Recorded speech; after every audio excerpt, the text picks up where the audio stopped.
नमस्कार प्यारे बच्चों, हम पढ़ रहे थे कहानी भूल का एहसास। मंगोल की लोक कथा, जैसे मैंने आपको बताया कि यह एक मंगोल की लोक कथा थी, जिसके बारे में हमने पढ़ा कि जो एक राजा होता है वो वृद्ध लोगों से किस तरह से नफरत करता है और फिर जब वृद्ध व्यक्तियों के अनुभवों को जान लेता है फिर उनका सम्मान करने लगता है। तो ये पूरी कहानी हमने पढ़ ली है।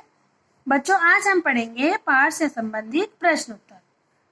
तो बच्चों, पाठ में जो मौखिक प्रश्न है वो आप स्वयं करेंगे। आजकल आपके पास पूरा समय है सही से पाठ को पढ़ने का और प्रश्नों के उत्तर ढूंढने का।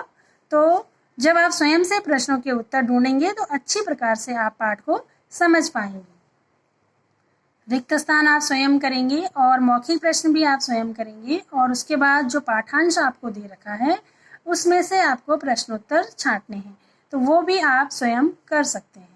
ठीक है, तो इतना काम आप स्वयं करेंगे और उसके बाद के जो प्रश्नोत्तर हैं वो मैं आपको करवा रही हूँ। तो चलिए देखते हैं। प्रश्न नंबर 4, प्रश्न नंबर 1, प्रश्न मौखिक प्रश्न और प्रश्न नंबर 1, 2, 3 आप स्वयं करेंगे। प्रश्न नंबर 4 मैं आपको बताती हूँ।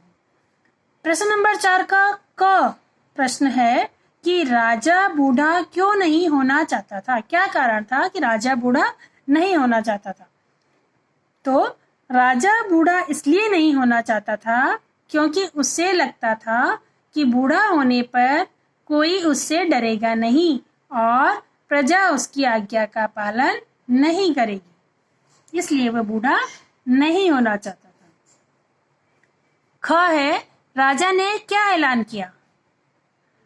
इसका उत्तर है, राजा ने ऐलान किया कि जो व्यक्ति वृद्ध और अशक्त है वे राज्य की सीमा से बाहर निकल जाए। केवल युवा ही मेरे राज्य में रहने के अधिकारी हैं। ये राजा ने ऐलान किया। अगला प्रश्न है कि राजा के ऐलान का लोगों पर क्या प्रभाव पड़ा? उत्तर है, राजा के ऐलान से चारों ओर हाहाकार मच गया। प्रायः हर घर से रोने की आवाजें आने लगी। अगला प्रश्न है, राजा ने वृद्धों के प्रति असंवेदनशीलता का क्या कारण बताया? उत्तर है कि राजा ने बताया कि वृद्ध किसी कार्य के योग्य नहीं होते, यानी कि जो वृद्ध व्यक्ति हैं वो किसी काम के नहीं होते हैं, इसलिए उन्हें जीने का अधिकार नहीं है। राजा के मन की ये धारणा थी कि वृद्ध व्यक्ति किसी काम के नहीं होते, इसलिए उन्हें जीने का अधिकार नहीं है, उन्हें मार देना चाहिए।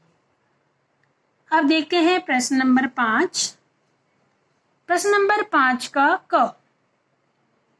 प्रश्न नंबर 5 का क है, प्रजा चुपचाप राजा के प्रत्येक आदेश को क्यों स्वीकार कर लेती थी? ऐसा क्या कारण था कि राजा के प्रत्येक आदेश को जनता चुपचाप स्वीकार कर लेती थी? तो जानते हैं इसका उत्तर। तो इसका उत्तर है कि प्रजा चुपचाप राजा के प्रत्येक आदेश को इसलिए स्वीकार करती थी क्योंकि उनका राजा बहुत हठीला, क्रूर तथा क्रोधी था।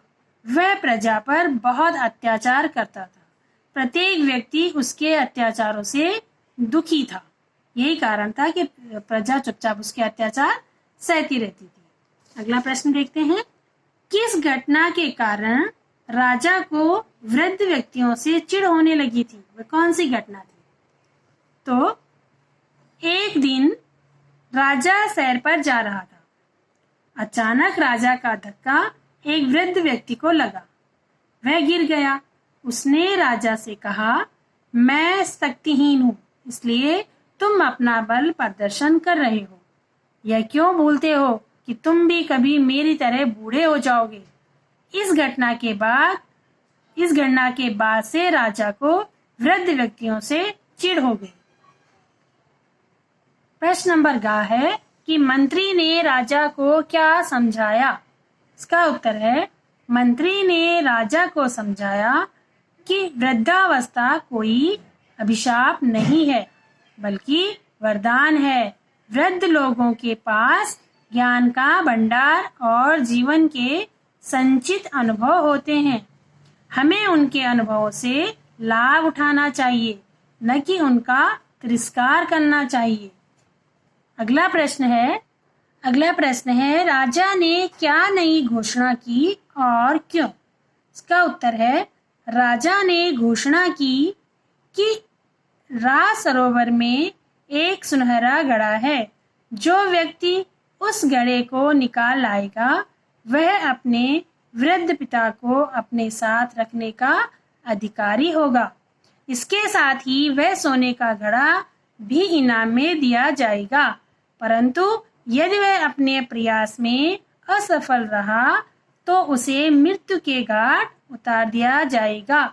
यह राजा ने एक नई घोषणा की क्योंकि प्रजा के कहने पर मंत्री ने राजा से वृद्ध व्यक्तियों को न निकालने का अनुरोध किया था, इसलिए राजा ने फिर एक नया ऐलान किया। आखिरी प्रश्न है कि राजा अपनी किस भूल पर शर्मिंदा था और उसने अपनी भूल सुधारने के लिए क्या किया? इसका उत्तर है राजा वृद्ध व्यक्तियों को किसी कार्य के योग्य नहीं समझता था। अपनी इसी भूल पर राजा शर्मिंदा था। उसने अपनी भूल को सुधारने के लिए वह वृद्ध के घर गया और उसके पैर पकड़कर क्षमा मांगने लगा। इसके बाद वह सभी वृद्धों को आदर सहित अपने राज्य में वापस ले आया। तो बच्चों, इसी के साथ आपका ये पाठ समाप्त हुआ और एक नए पाठ के साथ आपके सामने मैं प्रस्तुत होंगी एक नई वीडियो लेकर के। लेकिन बच्चों, जो पाठ में भाषा बोध का जो कार्य है वो आप स्वयं करेंगे अपनी बुक में ही। तो धन्यवाद।